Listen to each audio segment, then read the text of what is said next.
All right, well, we are in one of the original Dream trucks, as I just got done telling you back in the day. We are in Showtime, the famous Ford Bronco. And you are? Paul Arft.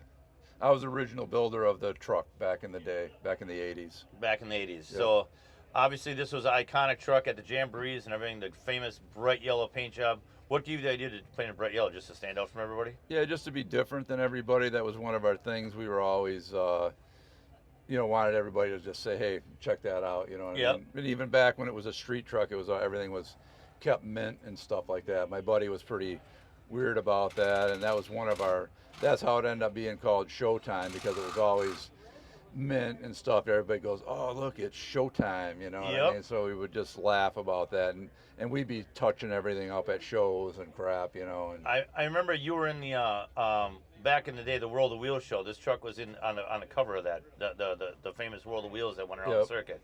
This was on there, and I had the poster of this. I still have the poster I told you before of this truck, and it was just iconic with the glimmer paint on the that was famous for you guys back in the day with the chrome lettering on the trucks too. Yep.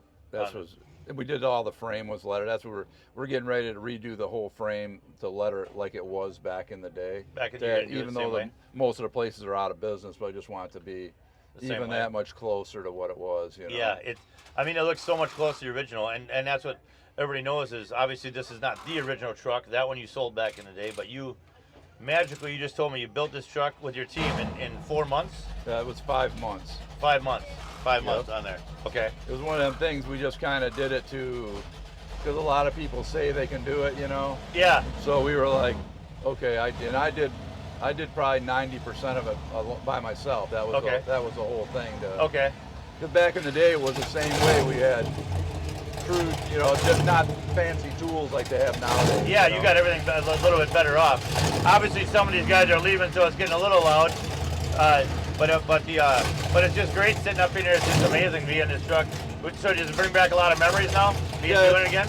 It's cool. I miss my buddy. We were really good friends and stuff like that. So that was another thing me and him shared a lot of cool stuff together. So sometimes it gets to you. You know what I mean? So yeah. But he probably looks down right now and goes, "What the hell were you thinking? Why we had enough of it back then, Yeah, and you thought you're all done with this, and here the Monster Truck Hall of Fame opens up, and here you're doing it again. Yeah. But you brought a smile to my face from when I was a kid, and I just can't get enough of this. I'll remember it forever. Cool. I appreciate it. Well, thank you very much for having the interview and stuff like that. And I look forward to seeing this truck all over again. Cool, man. Thanks. All right. Thanks for everything. Yep. All right.